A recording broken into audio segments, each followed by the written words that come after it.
Well, hello. Welcome back to another exciting edition of Coffee with Steven. I decided to wear my tri-cornered hat until they are officially banned by the new administration. Um, so this week's blog is entitled To the Barricades, and I'm sure you probably all can imagine what it is written about. It's about the atrocities that happened in our nation's capital. I wrote it last Friday, and I'll be candid with you, a lot of it is somewhat of a stream of consciousness. Um, there is a number of different conflicting emotions that I'm having about this entire thing. One of the things that, really, I didn't put this squarely in the blog itself at the time of the writing, but I figured I'd use this video addendum to kind of talk about it for a little bit. I'm seeing a lot of righteous indignation on both sides of the political aisle for the violence that occurred in the Capitol building, which is entirely acceptable. But all of it is being oriented towards the idea that somehow Donald Trump was the instigator of all of this egregious behavior. Um, Donald Trump was holding a match and threw it into a pile of gasoline or a puddle of gasoline. That, I think, is absolutely legitimate.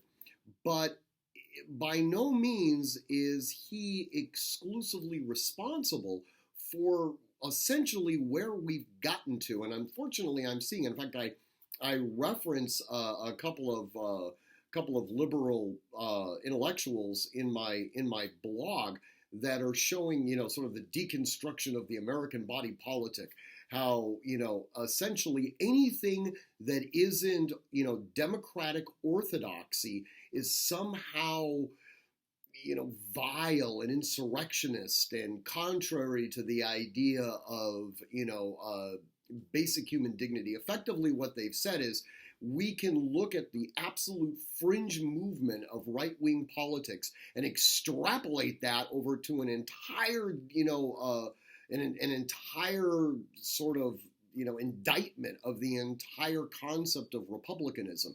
Well, that would be just as asinine as saying, well, I can sit there and look at a devout communist and say that that is exclusively an indictment of the entire Democratic Party.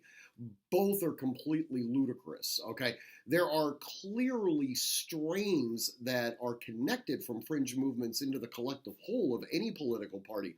But to sit there and say that you can essentially dismiss an entire political philosophy based on the actions of certain fringe individuals, I think is extremely problematic.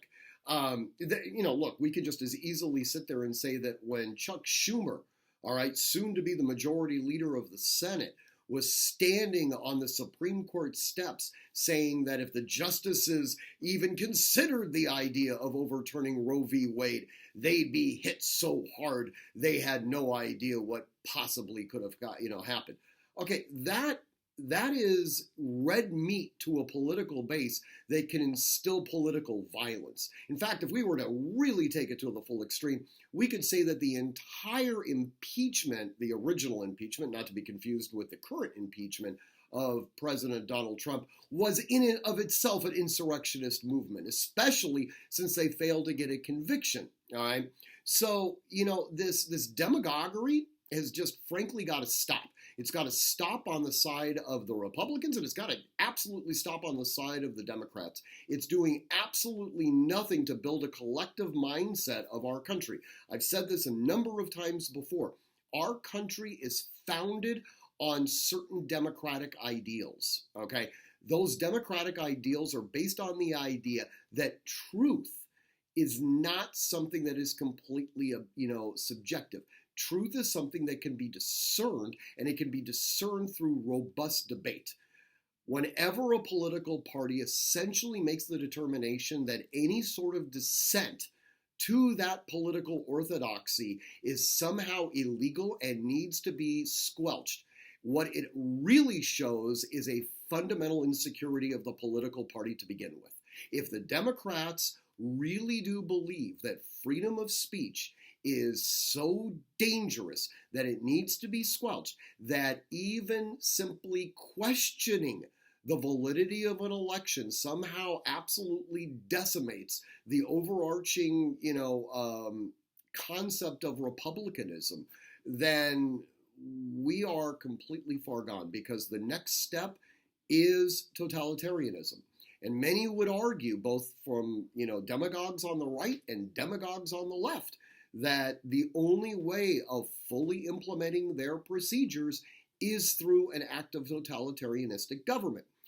That is problematic across the board, because once you have groupthink inevitably leads to conflict, because at that point, the pressure cooker has been sealed off, and there is no way of relieving the legitimate grievances that people have towards their politics, towards their government. I mean, I would sort of posit this question to all of you.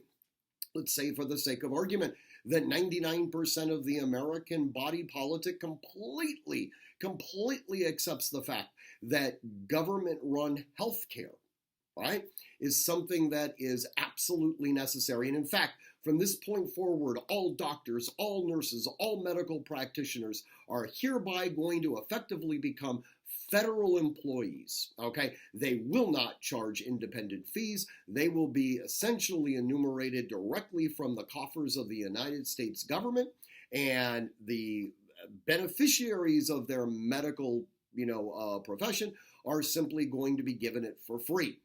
Many people would argue this is a good thing, right? And on first blush, it certainly would appear to be that way. But then let's say that the services that the people are actually receiving start becoming substandard, that people start complaining. Wait times are too long. The effectiveness of the doctors are starting to degrade.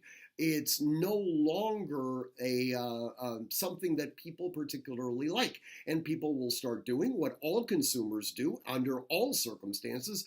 They'll start griping about customer service and about the underlying product. Well, is that going to effectively become treasonous now?